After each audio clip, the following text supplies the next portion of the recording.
नमस्कार, हिमाचल समाचार में आपका स्वागत है। आज के मुख्य समाचार। मुख्यमंत्री ने सोलन के शामती में आपदा प्रभावित क्षेत्र का लिया जायजा। मुख्यमंत्री ने आपदा राहत कोष 2023 वेबसाइट का किया शुभारंभ। लोगों से अधिक अंशदान करने की अपील। स्वास्थ्य संस्थानों में आउटसोर्स पर भर्ती 1844 कर्मचारियों की सेवाएं बढ़ाने का निर्णय। प्रदेश सरकार के प्रोत्साहन से हिमाचल के किसान प्राकृतिक खेती को अपनाकर कमा रहे अच्छा मुनाफा। और अब समाचार विस्तार से। मुख्यमंत्री ठाकुर सुखविंदर सिंह सुक्खू ने शनिवार को सोलन के समीप शामती क्षेत्र का दौरा किया और क्षेत्र में भूस्खलन से हुए नुकसान की समीक्षा की। उन्होंने प्रभावित परिवारों से बातचीत भी की। इस अवसर पर मुख्यमंत्री ने कहा कि प्रदेश सरकार प्राकृतिक आपदा प्रभावितों के साथ है और उनके नुकसान की भरपाई के लिए हर संभव सहायता प्रदान करेगी। उन्होंने उपायुक्त सोलन को प्रत्येक प्रभावित परिवार को 1-1 लाख रुपए की अंतरिम राशि जारी करने और शेष धनराशि अंतिम मूल्यांकन रिपोर्ट प्राप्त होने के बाद प्रदान करने के निर्देश दिए। उन्होंने जिला प्रशासन से बहाली कार्य में तेजी लाने और प्रभावित परिवारों के लिए पर्याप्त व्यवस्था करने को कहा। 1 लाख रुपया उपलब्ध करवा दिया जाएगा। जो फौरी राहत 10,000 रुपये दी गई है बहुत कम है, और फिर उसके बाद उनके मकानों का असेसमेंट किया जाएगा। असेसमेंट करने के बाद जो भी सरकार के साधन है उसमें इनको सहायता प्रदान की जाएगी। इस अवसर पर मीडिया से अनौपचारिक बातचीत करते हुए मुख्यमंत्री ने कहा कि राज्य सरकार द्वारा प्रदेश के सभी आपदा प्रभावित क्षेत्रों में व्यापक राहत एवं बचाव कार्य शुरू किए गए हैं। उन्होंने कहा कि इन प्रयासों से कई लोगों की जान बचाने में सफलता मिली और बिजली, पानी और मोबाइल नेटवर्क जैसी आवश्यक सेवाएं 48 घंटों के भीतर अस्थायी रूप से बहाल की गई हैं। उन्होंने कहा कि 70,000 से अधिक पर्यटकों को सुरक्षित निकाला गया। उन्होंने कहा कि एक चुनौतीपूर्ण बचाव अभियान में 0 से 4 डिग्री नीचे तापमान में लाहौल स्पीति जिला के चंद्रताल से 250 व्यक्तियों को बचाया और सुरक्षित निकाला गया है।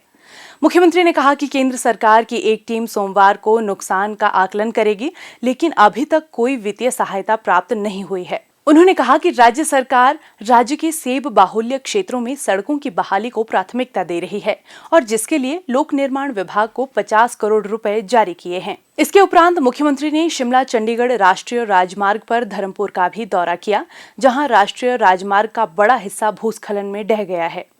उन्होंने राष्ट्रीय राजमार्ग से मलबे को शीघ्र हटाने के निर्देश दिए और अधिकारियों को सड़क के पुनर्निर्माण के लिए कहा ताकि यात्रियों को जल्द से जल्द राहत मिल सके। मुख्यमंत्री ने जटोली में राहत शिविरों का भी निरीक्षण किया और प्रभावित परिवारों को प्रदान की जा रही सुविधाओं के बारे में जानकारी ली।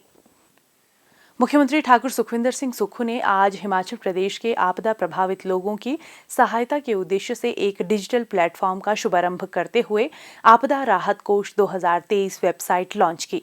उन्होंने कहा कि दानी सज्जन debit card, credit card, net banking, QR code और UPI जैसी विभिन्न भुगतान विधियों का उपयोग करके कहीं से भी इस आपदा राहत कोष 2023 में अंशदान कर सकते हैं। इस अवसर पर मुख्यमंत्री ने कहा कि हिमाचल में भारी बारिश के कारण आई विपदा से प्रदेश को उबारने के लिए देश और विदेश से लोगों ने सहायता करने की इच्छा व्यक्त की है। जो हिमाचल प्रदेश में त्रासदी आई है और 50 वर्षों में बारिश ने ऐसा कहर बरपाया है, उस संदर्भ में हमने आपदा राहत कोष 2023 को लॉन्च किया है। ऑनलाइन पेमेंट हो सके, QR कोड से पेमेंट हो सके, क्रेडिट कार्ड से पेमेंट हो सके, और उनके लिए 2 बैंकों को चिन्हित किया गया है। एक है हिमाचल प्रदेश राज्य सहकारी बैंक और दूसरा है HDFC बैंक। पूरे हिंदुस्तान में हमारे जो नंबर है वो जारी कर दिए गए हैं, जिस अकाउंट नंबर में, जिस IFSC कोड में पैसा डिपॉजिट होना है। विदेशों से कई साथी हमारे जो हमारे टाइम के यूनिवर्सिटी कॉलेज में पढ़ते थे, वो भी हिमाचल के काफ़ी लोग वहाँ ठहरे हैं। वो हिमाचल के लोगों की मदद करना चाहते हैं, तो 2-3 दिन में वो भी जारी हो जाएंगे। अभी विदेशी जो हिमाचली लोग वहाँ बसे हैं उनको समस्या आ रही है, तो मैं सभी अभी काफ़ी लोग इसमें दान कर चुके हैं। कोई बेंगलोर वाले हैं, कोई गुड़गांव वाले हैं, कोई दिल्ली वाले हैं, कोई कलकत्ता वाले हैं।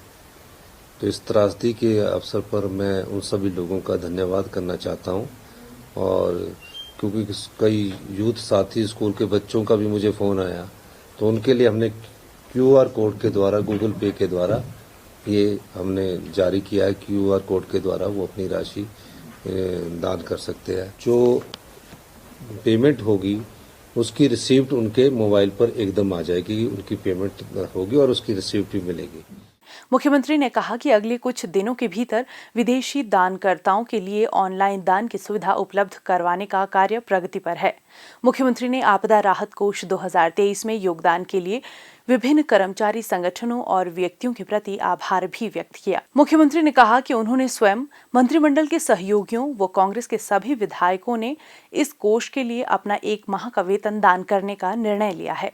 मुख्यमंत्री ने 50 वर्षों में आई भीषण आपदा की स्थिति की गंभीरता पर प्रकाश डालते हुए कहा कि हिमाचल प्रदेश को भारी बारिश के कारण अत्यधिक नुकसान का सामना करना पड़ा है। उन्होंने सभी से प्रदेश को इस तबाही से उबारने में मदद के लिए अधिक से अधिक अंशदान करने का आह्वान भी किया। मुख्यमंत्री ठाकुर सुखविंदर सिंह सुक्खू ने आज शिमला में कहा कि कोविड काल के दौरान प्रदेश के स्वास्थ्य संस्थानों में आउटसोर्स पर भर्ती किए गए 1844 कर्मचारियों की सेवाएं 30 सितंबर 2023 तक बढ़ा दी गई है। कोविड-19 महामारी के समय विभिन्न मेडिकल कॉलेजों और स्वास्थ्य संस्थानों में आउटसोर्स पर staff nurse, data entry operator और चतुर्थ श्रेणी कर्मचारियों सहित अन्य श्रेणियों के 1844 कर्मचारी भर्ती किए गए थे, जिनकी सेवा अवधि 30 जून को समाप्त हो रही थी। राज्य सरकार ने इस अवधि को 1 जुलाई से 30 सितंबर 2023 तक बढ़ाने का निर्णय लिया है। इससे प्रदेश सरकार को लगभग 15 करोड़ रुपए अतिरिक्त वहन करने होंगे। प्रदेश सरकार कृषि क्षेत्र के विस्तार एवं समग्र विकास के लिए निरंतर प्रयासरत है। ग्रामीण क्षेत्र के किसानों को रसायन मुक्त प्राकृतिक खेती अपनाने के लिए प्रेरित किया जा रहा है। इस क्षेत्र में हिमाचल देश का अग्रणी राज्य बनकर उभर रहा है। मुख्यमंत्री ठाकुर सुखविंदर सिंह सुक्खू के कुशल नेतृत्व में हिमाचल प्रदेश प्राकृतिक खेती में नए आयाम स्थापित कर रहा है। प्रदेश में बड़े पैमाने पर प्राकृतिक खेती को बढ़ावा दिया जा रहा है। प्रदेश सरकार के प्रोत्साहन से हिमाचल के कई किसान प्राकृतिक खेती को अपनाकर अच्छा मुनाफा कमा रहे हैं। इन्हीं प्रगतिशील किसानों में से एक है हमीरपुर जिले के नादौन उपमंडल के गांव रेल के श्री मुन्नीलाल। कृषि विभाग की आत्मा परियोजना के माध्यम से प्रशिक्षण और अन्य सुविधाओं का लाभ उठाकर श्री मुन्नीलाल अपनी कुल 12 कनाल जमीन पर पूरी तरह प्राकृतिक खेती अपनाकर एक साथ कई फसलें उगा रहे हैं। BSNL से रिटायर होने के बाद पूरी तरह प्राकृतिक खेती को समर्पित श्री मुन्नीलाल के खेतों में आजकल मक्की, गन्ना, कोदरा, रागी, हल्दी, अदरक, मूंगफली, सोयाबीन, जिमीकंद और अन्य फसलें लहलहा रही हैं। वो अपनी पत्नी श्रीमती कुंता देवी के साथ प्राकृतिक खेती में व्यस्त रहते हैं। उन्होंने बताया कि आज के दौर में अत्याधुनिक चिकित्सा सुविधाएं उपलब्ध होने के बावजूद लोगों में गंभीर बीमारियां बढ़ती ही जा रही हैं। इसका सबसे बड़ा कारण हमारे आहार में रासायनिक खाद एवं कीटनाशकों के जरिए जहरीले पदार्थों का घुलना है। उन्होंने परियोजना के माध्यम से सुभाष पालेकर प्राकृतिक खेती का प्रशिक्षण प्राप्त किया। अब वो प्राकृतिक खेती के लिए घर में ही जीवामृत और अन्य सामग्री तैयार करते हैं। खेतों की बाड़बंदी, बीज, बोरवेल और अन्य सुविधाओं के लिए उन्हें आत्मा परियोजना के तहत सब्सिडी भी मिली। अभी उन्होंने लगभग 2.5 लाख रुपए का पावर टीलर भी खरीदा है और इस पर सब्सिडी के लिए आवेदन किया है। प्राकृतिक खेती को बढ़ावा देने के प्रदेश सरकार के निर्णय की सराहना करते हुए श्री मुन्नीलाल ने बताया कि अब गुजरात से वे उत्तम नस्ल की गाय भी लाने जा रहे हैं, जिससे वो प्राकृतिक खेती को और नए आयाम देने का प्रयास करेंगे। मैं जहर मुक्त खेती कर रहा हूँ। यहाँ खाद वगैरह या कोई भी दवाइयाँ नहीं डालता हूँ। सरकार ने काफ़ी मदद की है, तब हम भी आगे बढ़े हैं। इसी तरह सारे जो लोग हैं, किसान हैं, वो इस जहर मुक्त खेती, जीरो बजट खेती है ये प्राकृतिक खेती और सुभाष पालेकर खेती, ऐसे ही विभाग ने जो हमें बता रखा है और गूगल के ऊपर भी हमें वही उनको भी अटेंड करते हैं। अच्छी फसल हो रही है और अच्छा खाना खा रहे हैं हम। मैक्सिमम सारी चीज़ें भाई पीछे भी जो फसलें हुई है गेहूं वाली, उसमें भी सारी जो चीज़ें होती हैं उस टाइम की सभी वाई थी और अच्छी फसलें हुई हैं। प्रदेश सरकार की योजनाओं का लाभ उठाकर श्री मुन्नीलाल न केवल विशुद्ध रूप से प्राकृतिक खेती कर रहे हैं, बल्कि इसमें नित नए प्रयोग भी कर रहे हैं। वो प्रदेश के अन्य लोगों के लिए भी एक मिसाल कायम कर रहे हैं। हिमाचल समाचार देखने के लिए सब्सक्राइब करें यूट्यूब चैनल हिमाचल समाचार, फॉलो करें ट्विटर @DPRHP, लाइक करें Facebook page information and public relations department Himachal Pradesh, visit करें वेबसाइट www.himachalpr.gov.in। इस अंक में इतना ही, कल फिर होगी मुलाकात। दीजिए इजाजत, नमस्कार।